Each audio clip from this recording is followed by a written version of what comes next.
Olá pessoal, sejam bem-vindos ao mês de outubro, né? A apostila do mês de outubro. Dando continuidade que vocês estavam estudando na apostila do mês de setembro, que foi sobre porcentagem, regra de três, nós chegamos aqui em matemática financeira, que se divide em dois tipos de juro, que é o juro simples e o juro composto. E o que seria mais importante então aqui vai ser a fórmula juro, que é igual a capital vezes a taxa vezes o tempo. Só que teve uma situação aqui, que aqui nessa parte do tempo, aqui ele está como N. Tem alguns livros que traz como N, só que na parte aqui de baixo está como T. Só que é, nós vamos utilizar o tempo como T e não como N, tá? Então, só relembrando aqui, então, o que vai ser importante? Que o J vai ser os juros, o T vai ser o tempo, o C vai ser capital e a T vai ser a taxa. Então, como eu tinha falado, então, alguns livros traz esse tempo às vezes como T, às vezes como N. Então, pelo exemplo aqui está dando assim, ó, João Vitor fez empréstimo de R$ 20.000 pelo prazo de 4 meses, a taxa de 3% ao mês. Calcule o valor do juro a ser pago.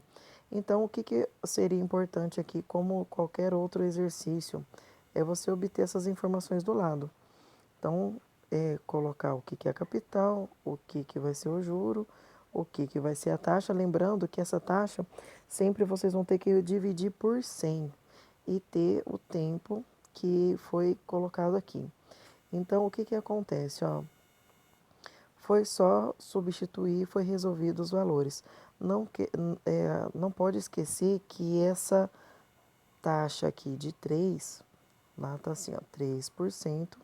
Então, não pode esquecer que ela foi dividida por 100. Então, por isso que chegou nesse valor de 0,03. Na parte de baixo aqui tem um outro exemplo que também vai utilizar a mesma fórmula, só que ali está 1,4 e não pode esquecer também que tem que transformar. Lembrando aqui também, tem uma outra situação que esse tempo aqui ó, ele está dando em anos. Só que daí quando está em anos, lembrando que a taxa aqui é o mês, tem que fazer essa transformação. Então, 2 anos foi transformado em 24 meses. Então, não pode esquecer também dessa situação de fazer essa transformação.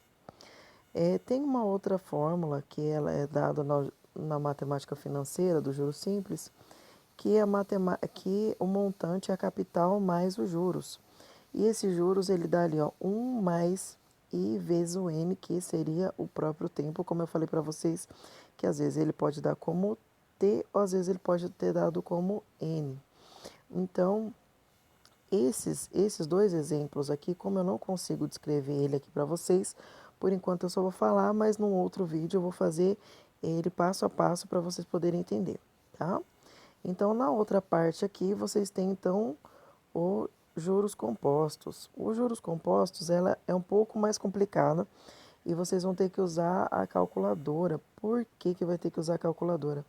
Porque tem potenciação ali. E essa potenciação, às vezes, ela vai estar em forma de fração. Às vezes ela pode estar em forma de fração, às vezes ela vai ser um pouco mais complexa. Então, aqui, essa vai ser, então, a fórmula do juro composto, tá bom? Então, aqui foi dado um exemplo. Como eu tinha falado para vocês, como aqui eu não consigo descrever eles, então aqui eu só vou explicar ele por cima e eu vou fazer um outro vídeo no quadro explicando esses exemplos um por um. Então, nessa primeira parte aqui dessa primeira semana, que a nossa aula é terça e sexta-feira, vocês têm essas atividades aqui para resolver. São 7 exercícios. Lembrando que não esqueçam-se que tem que transformar a taxa em decimal, que é dividir por 100, e tem que conferir o tempo, se o tempo vai estar em meses, está em dias, se está em anos, então tem que fazer essa transformação. Então, agora no próximo vídeo, eu vou passar esses exercícios explicados para vocês. Isso nessa primeira semana. Na próxima semana, nós vamos então começar a geometria analítica, que é o que a gente já estava estudando na aula presencial do início do ano. Então, esse daqui vai ser para segunda semana e para a terceira semana, que vai ser os próximos vídeos. Tá bom? Até mais então, pessoal.